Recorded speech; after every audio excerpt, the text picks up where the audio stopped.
Bruno Talkies, ladies and gentlemen, welcome. If you haven't subscribed, please subscribe, like, share, and comment if you have any questions. In this video, I'll talk about immigrating to the United Kingdom, the best country in the world for immigrants, because nothing beats the power of the pound and the name King itself. Actually, I'm biased, probably because my name Rajan means king in 4 different languages, spoken by most people in South Asia and beyond. Okay, so a little, usually I have, whenever I touch, something, usually like a continent or country forms. Often it's like USA, like this, elephant head. This time it's UK, as you can see. Well, I'm using the front camera so I can, it's United Kingdom and also South America. So today is the 14th of August. I've been thinking of uploading it shooting and then uploading for past couple days, but especially thought of it today. Last night for today. That was the plan, and it's Indian and Pakistani Independence Day. So Britain withdrawal happened in 1947. Actually, even though Mountbatten stayed on until after India proclaimed its constitution, 26 Jan. But and funny thing, I met a girl called Lisa on Jan 2006, so 12006, omitting the zeros, 16, and it was 6th also, so 16 plus 20. Anyways, so 126. Coming to the point, there are 2 important visas that you can get that are very easy pathways to the UK without showing proof of funds.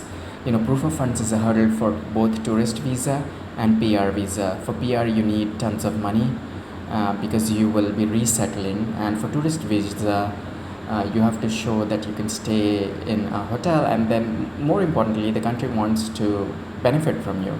So they want people with a lot of spending power, tourists who can spend in the shopping malls, in 5-star hotels, 4-star hotels, dining places, tourist establishments like limos, limo rides, hotels, all sorts of exotic places, tram rides, and seeing sites which cost ticket, like Buckingham Palace, London Eye. I've flown through Britain, but I never went outside, and I'm thinking of getting startup visa myself. I was waiting for the ban to be over, travel ban.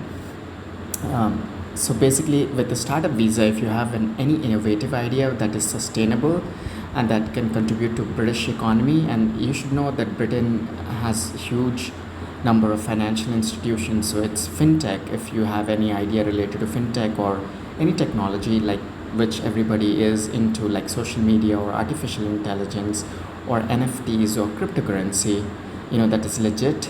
Cryptocurrency has been around for 10 years plus now, so it's become legit since 2008. Bitcoin, and CIA and others have heavily invested. Usually, foreign intel agencies of all major nations buy crypto and hold it. In fact, Bitcoin's headquarters is right in front of the Pentagon.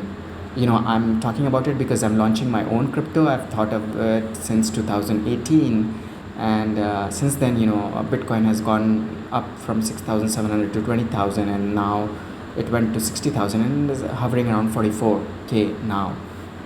Now that I have thought of it for the past month and a half, it's especially increased from 30k all the way to 60, and then now 44.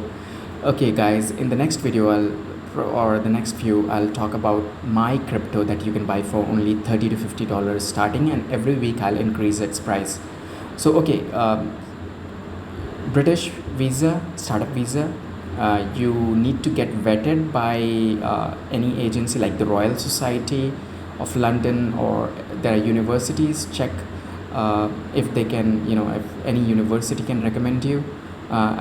Basically you have to prove the viability of the visa and make a case that you will be creating jobs and paying salaries, and you have to show a detailed marketing and financial plan and unique service proposition and SWOT analysis, and how you'll beat other competitors, if any, or if you're the first mover, how you'll create the industry in the first place or reconfigure any industry or market.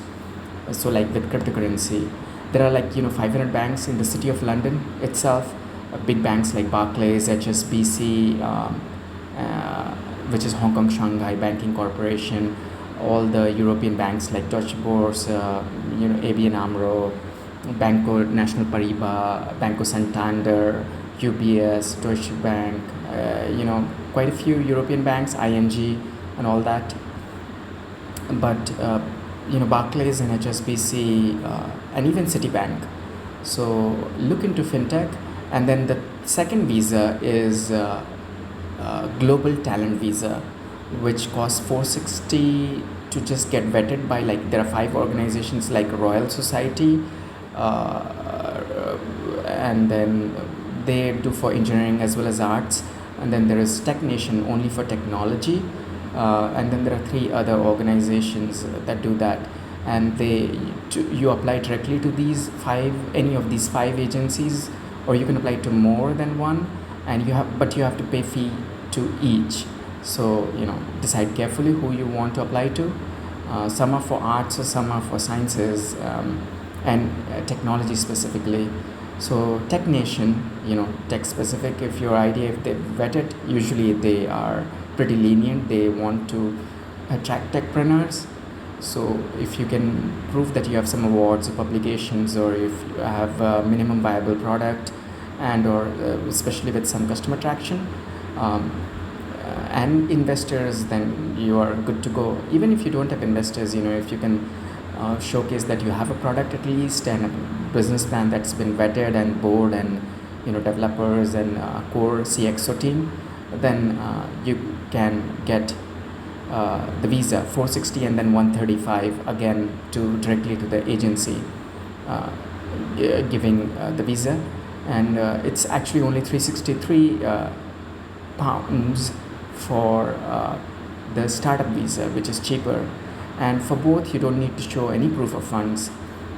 While quite a few countries have so-called startup visa, ranging from Australia, Chile, USA. USA doesn't call it really startup visa; it's called international entrepreneur visa, and Canada. But they require you to prove massive funding, and the fee is steep: $1,250, $1,500.